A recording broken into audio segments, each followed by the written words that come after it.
Sizinlə bölüşdük və bir daha qeyd edelim ki, bu istiqamətdə də geniş şəkildə danışacaq. Milli Məclisin üzvü Ceyhun Məmmədov suallarımızı cavablandıracaq. Ceyhun bəy, hər vaxtınız xeyir olsun, xoş gördük sizi. Xoş gördük. Ceyhun bəy, başlayaq birinci təxribat xəbərindən. Çünki ötən gün 17:00-dan etibarən bugün səhər 5-ə qədər 10 saat demək olar ki, ərazilərimiz fasilələrlə atəşə tutulub. Ötən gündə bu barədə xəbər verilmişdi. O zamanda Ermənistan tərəfi təkzib etdi. Daha sonra Azərbaycan Müdafiə Nazirliyi Ermənistanın xəbərini təkzib etdi. Nə baş verir? Niyə bu qədər gərginlik var? Kim nə etməyə çalışır? Ermənistan tərəfi deyir ki, Azərbaycan Zəngəzur istiqamətində atəş açır, amma Azərbaycan deyir əksinə, Ermənistan bizim ərazilərimizi atəşə tutur. Bəli, sizin də qeyd etdiyiniz kimi biz son dövrlər davamlı olaraq Ermənistanın sərhəddə bu cür təxribatları törətdiyinin şahidiyik. Mən düşünürəm ki, Ermənistan bunu nə üçün edir, onun səbəblərini biz təhlil etməliyik. Ermənistanın burada əsas hədəfi və məqsədi, bu son açıqlamalara da baxsaq, Almaniya prezidentinin Ermənistana səfəri və son hadisələrin təhlili onu göstərir ki, Ermənistan bugün yenidən Azərbaycanı hədəfə gətirmək istəyir və bunun üçün bölgədə yeni bir eskalasiya yaradır. Yəni, Ermənistan bugün əvvəlki kimi Qərbin tam dəstəyini almır. Xüsusilə söhbət gedir Amerika Birləşmiş Ştatlarından və bugün nəzərə alsaq ki, Avropa ilə ABŞ arasında da bir müəyyən məsələlərdə fikir ayrılığı var. Ermənistanın daxilində ciddi bir narahatlıq var və ona görə beynəlxalq ictimaiyyətin diqqətini bölgəyə cəlb etmək, Ermənistanın yenidən təcavüzə məruz qaldığı təsəvvürünü yaratmaq üçün davamlı olaraq Ermənistan bu addımları atır və bunun alt hədəfləri nədir? Əlavə maliyyə vəsaiti almaq, yəni Avropanın sülh fondundan bunu almışdılar. Cənab Prezident bir neçə dəfə bu məsələyə toxundu. Yeni silahlar almaq və eyni zamanda siyasi dəstəyi daha da gücləndirməkdir. Və Ermənistanın digər bir məqsədi isə bu addımlarla onlar öz düşüncələrində Azərbaycana təzyiqi artıraraq güya bizi yarımçıq sülh müqaviləsini imzalamağa məcbur etmək istəyirlər. Və ona görə də biz davamlı olaraq bu təxribatları görürük. Davamlı olaraq, indi yəqin biz birazdan toxunacağıq, müxtəlif görüşlərdə Azərbaycan haqqında fikirlər yaradılır və belə bir mənzərə yaradılmasına çalışılır ki, güya Ermənistan sülh istəyir, Azərbaycan sülhə hazır deyil, sərhəddə atəşkəsi pozur və sülh prosesinə mane olur. Əslində isə reallıq ondan ibarətdir ki, Ermənistanın əlavə olaraq daxilində həm də bir siyasi gərginlik var. Bu gərginliyi azaltmaq lazımdır. Daxildəki o gərginliyi aradan qaldırmaq üçün ki, baxın, Azərbaycan bizə hücum edə bilər, sərhəddə gərginlik var. Bu hədəfi də, bu məqsədi də biz görməliyik. Amma reallıq odur ki, əslində Azərbaycan 2020-ci ildən bu dövrə qədər öz şərtlərini, prinsiplərini Ermənistan tərəfinə təqdim edib və Ermənistan sülh müqaviləsini imzalamaq üçün Azərbaycanın şərtlərini yerinə yetirməlidir. Ermənistan bunu etmək istəmir və bütün bunların fonunda isə çox təəssüf ki, növbəti dəfə bir avanturaya gedir və burada Fransanın da rolunu qeyd etməliyik, Almaniyanın da rolunu qeyd etməliyik. Nədir bu bəyanatlar, bu protokol səhvləri, bunlar nə etmək istəyirlər, filmlərin nümayişləri və bu da təbii ki, bütün bax bu prosesə bir mənalı olaraq öz təsirini göstərir. Ceyhun bəy, Almaniya məsələsinə biraz detallı şəkildə toxunaq. Çünki Almaniya prezidenti təkcə Ermənistana getmirdi. Əgər təkcə Ermənistana getsəydi, bəlkə bunu hansısa formada izah eləmək olardı ki, bu Almaniyanın Ermənistan arasındakı münasibətlər kontekstində atılan addımda. Axı ondan sonra Almaniya prezidenti həm də Azərbaycan prezidenti ilə görüşəcək, Azərbaycanda qarşılanacaq və bu səfər Ermənistan və Azərbaycanı özündə ihtiva eləyirdi. Almaniya prezidentinin belə bir paylaşımı mexaniki səhv ola bilərmi? Yəni, mümkündürmü bu qədər ciddi siyasi proseslərin getdiyi bir zamanda Almaniya tərəfi belə bir böyük siyasi səhv etsin? Birinci onu qeyd etməliyik ki, təəssüflə Almaniyada, Fransada, elə Ermənistanda bu köhnə şakərindən əl çəkə bilmirlər. Yəni, bu bir xəstəlikdir, bizə qarşı olan qərəz, ədalətsizlik. İndi mən birazdan gələcəm onun səsləndirdiyi bir neçə önəmli bir fikir var ki, ona baxın, protokol səhvi neçə dəfə ola bilər? Nə qədər ola bilər? Yəni, bunlar necə işləyirlər? Bunlar deyirlər ki, biz demokratik ölküyük, bizdə hüquq işləyir, bizdə dünyanın ən qabaqcıl ölkələri. Yaxşı, bu protokol səhvi dəfələrlə olub. Birinci dəfə olmayıb. Əvvəlki səfərlər zamanı, qarşılıqlı səfərlər zamanı bir dəfə süjet təqdim elədilər.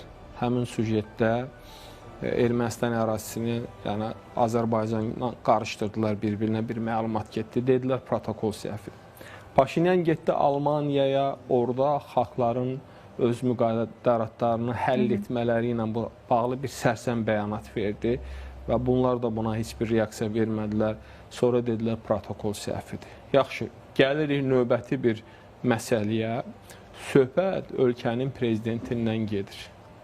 Yəni bunlar ya bunu anlamır söyləyirlər, ya da bunun üzrü qəbahətindən böyükdür. Necə bir prezidentin rəsmi səhifəsində bu cür kobud bir səhv gedə bilər? Necə gedə bilər? Və gedirsə onda bu qədər administrasiya hara baxır? Və ya başqa bir sual, bu administrasiyada onlar kimləri işə götürüblər? Kimlər orada bu işlərlə məşğuldur və bu münasibətləri bu formada qarışdırırlar? Ceyhun bəy, burada bir məsələ də var, bayraq məsələsi var. Əgər Ermənistanın bayrağını tanıyırlar, çox gözəl, hər kəs bilir ki, ölkənin rəsmi bayrağı necədir. Əlavə bir bayrağın görünməsi burada, qondarma Qarabağ Respublikasının bayrağının təqdim olunması nə qədər təsadüf ola bilər? Yəni, ağıllarda bir sual yaranmazmı ki, bu nəyin bayrağıdır? Birinci o bayraq deyil, mən çox üzr istəyirəm. O bir əski parçasıdır. Onu artıq Azərbaycan tarixin zibilliyinə atıbdır, cənab prezidentin rəhbərliyi ilə. Bunlar bunu nə qədər bayraq kimi təqdim etsələr də bu əski parçasından başqa bir şey deyil. Ermənilər bunu ciddi şəkildə anlamalıdır. Bilirsiniz necədir? Mən düşünürəm ki, bu təsadüf deyil. Yəni, mənim gəldiyim, mən bu prosesi baş verən andan bugünə kimi ciddi təhlil edirəm. Yəni, bu səfər və bu açıqlamaları. Belə texniki səhv mən biraz bundan əvvəl qeyd etdim. Neçə dəfə olmalıdır? Yaxşı, mənim sualım başqadır. Bu nə filmdir, nümayiş olundu? O da protokol səhvidir. Yəni, bir ölkənin prezidentinin səfəri əsnasında Amerikanın, Almaniyanın aparıcı media quruluşunda bir film yayılır və bu filmdə Fransa, Ermənistan, yəni Fransadakı erməni lobbisinin növbəti bir dırnaqarası ərsəyə gətirdiyi bir töhfədir ki, bugün bununla sülh prosesinə də onlar mane olmağa çalışırlar. Yəni, burada söhbət təsadüfdən getmir, burada məqsədli addımlardan söhbət gedir. Baxın, nə deyir? Almaniya prezidenti Ermənistanda deyir ki, Ermənistan sülh üçün artıq bütün şərtləri yerinə yetiribdir. Sülhü mümkün edən qərarlar qəbul edib, deyir Ermənistan. İndi Azərbaycan tərəfi həmin o şübhələri aradan qaldırmalıdır. Bölgə xalqı əziyyət çəkir. Hansı xalq əziyyət çəkir? 30 ildir biz bu işğaldan, bu minalanmadan 20 min vətəndaşımızı itirdik, 1 milyon insanımız qaçqın oldu. O dövrdə bizim çəkdiyimiz nə idi? Əzab deyildi. Bir dəfə elə açıqlama verdi bir Avropa ölkəsinin lideri.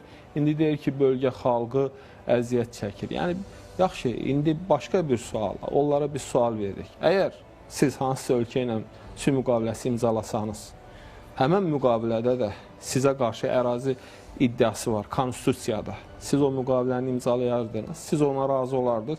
Siz dəfələrlə biz rəsmi görüşlərdə açıqlama vermişik. Siz niyə Ermənistan tərəfinə demirsiniz ki, siz sülh istəyirsinizsə, gedin konstitusiyanızda dəyişiklik edin.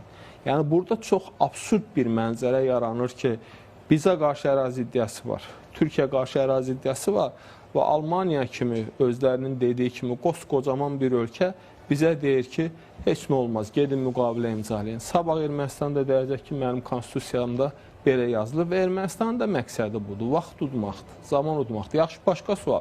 Niyə demir ki, orada açıqlama verir ki, ATƏT Minsk qrupunu, ay Ermənistan, niyə bugünə kimi ləğv eləmirsən? Sənin məqsədin nədir? Niyə sən bu qədər silah alırsan? Niyə bu qədər texnika alırsan? Niyə atəşkəsi pozursan? Əgər sənin sülh məqsədin, hədəfin varsa, müdafiə xərclərini niyə bir neçə dəfə artırırsan? Niyə yeni istehkamlar qurursan? Niyə yeni səngərlər yaradırsan? Bilirsiniz, bu açıqlamaların özü də onu göstərir ki, bunlar yenə də əvvəlki kimi Ermənistanı Fransa ilə bir yerdə və burada Fransanın rolunu xüsusi qeyd etməliyik. Bir yerdə o böyük bacı rolunu oynamağa davam edirlər. Yəni deyirsiniz, Almaniyada Fransa ilə eyni mövqedə mi çıxış edir? Biz Almaniyanı zaman-zaman vasitəçi kimi görmüşük deyə biraz kənarda saxlamağa çalışırıq. Yəni, bəli, Fransa ilə Almaniya tam olmasa da, amma bu son yanaşmalar, açıqlamalar nədir? Nədən, yəni bu hansı qənaəti verir? Yəni, burada Fransanın təhriki bir mənalıdır. Bəli, Almaniya vasitəçili rolunu oynayıb. Biz dövlət olaraq Almaniyaya, Fransa kimi yanaşmırıq. Münasibətlərin qorunmasında maraqlıyıq. Amma biz eyni zamanda onlardan belə protokol səhvlərini etməməyi gözləyirik. Dəfələrlə belə protokol səhvləri və düzəliş də nə vaxt oldu? Azərbaycan Respublikasının Xarici İşlər Nazirliyinin sərt yanaşmasından və bəyanatlarından sonra onlar İctimai üzrxahlıq olmalıdır deyiləndən sonra. Çünki əvvəlcə deyirdilər ki, onsuz da Azərbaycandakı Almaniyanın səfiri bu üzrxahlığı etmişdi. Amma bu Azərbaycanı qane eləyə bilməzdi. İctimai formada bir üzrxahlığa gərək var idi ki, cəmiyyət də bilsin ki, doğrudan da belə bir üzrxahlıq olunub. Əslində, burada bilirsiniz necədir? Burada diplomatik bir skandaldan söhbət gedir. Belə olduğu bir halda, hətta Almaniya prezidentinin Azərbaycana səfəri də müəyyən sual yaradır. Yəni deyirsiniz, Azərbaycan tərəfi imtina mı edə bilər ki, gəlməsin bu Almaniya asılıdır proseslərin gedişatından, yəni bu qərarı verir təbii ki, ölkə rəhbərliyi, müvafiq strukturlar. Amma bu elə bir skandal məsələdir ki, onlar bundan mütləq üzrxahlıq etməlidirlər.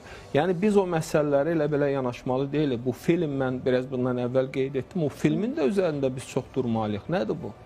Yəni, bu insanlar nə vaxt anlayacaqlar ki, bitdi bu məsələ. Yəni, bu beynəlxalq hüquqa da ziddidir, Azərbaycan qələbəsini təmin etdi.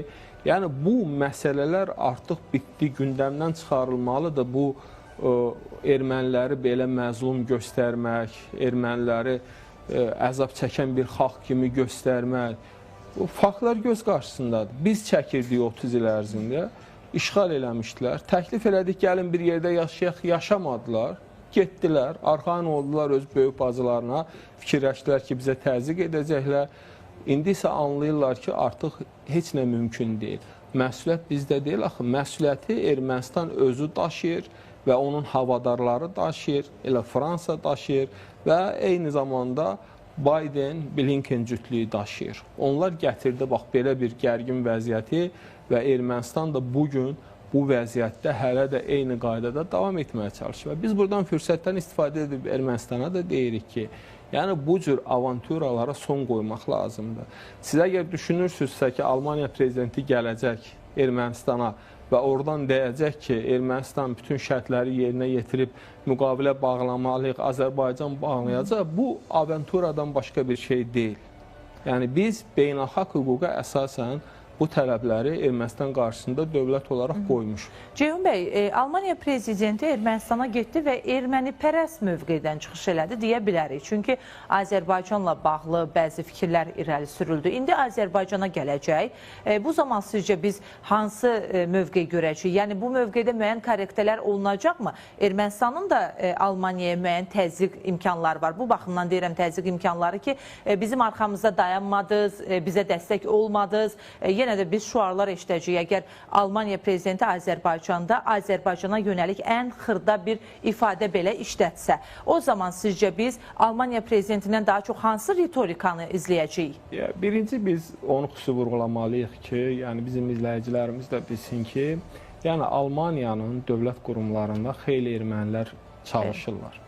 Və eyni zamanda erməni lobbi təşkilatları Almaniyada güclüdür.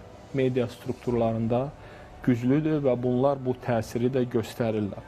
Amma qarşı tərəfdə informasiyanı bir mənbədən almalı deyil. informasiyanı həm də Azərbaycan tərəfindən almalıdır. İndi bu suala cavab olaraq biz gələndə, baxın, indi biz təbii ki, bayaq da dedik, Almaniyanın, Fransanın tam bir-birinə bənzətmirik. Amma xatırlayırsınız, COP29 əsasında o Almaniyanın Xarici İşlər Naziri gəlib burada hansı yaramazlığı elədi və hansı çağırışları elədi. Yəni, hansı addımlar atdı. İndi mən düşünmürəm ki, eyni formada gəlib açıqlamaları versin, eyni mövqeyi sərgiləsin. Çünki onlar Azərbaycanın sərt mövqeyini gördülər. Azərbaycanın onlar qarşısında tələbini gördülər. Onlar düşünürəm ki, əvvəl başqa tezislə, əvvəl başqa çıxışla gəlmişdilər. Amma Azərbaycanın bu sərt dirənişindən sonra gözlənilən odur ki, onlar açıqlamalarında müəyyən korrektələri edəcəklər və əvvəlki o ifadələri artıq çıxararaq fərqli bir yöndə açıqlamaları verəcəklər. Amma bu o demək deyil ki, onlar Ermənistan mövqeyini yenə dəstəkləməyəcəklər. Bu onların üzərində təəssüf ki, onlar elə düşünürlər ki, bir missiyadır. Onlar bəzən xristian təəssübkeşliyindən çıxış edirlər, bəzən ayrı aspektdən çıxış edirlər. Bizə ikili standartları tətbiq edilir. Ceyhun bəy, təşəkkürümüzü bildiririk. Minnətdarıq studiyamıza gəldiyiniz üçün, aktual mövzular ətrafında fikirlərinizi bildirdiyiniz üçün. Bəli, biz elə cəmiyyətimizi narahat edən məsələlərdən danışdıq. Həm Ermənistanın təxribatları var.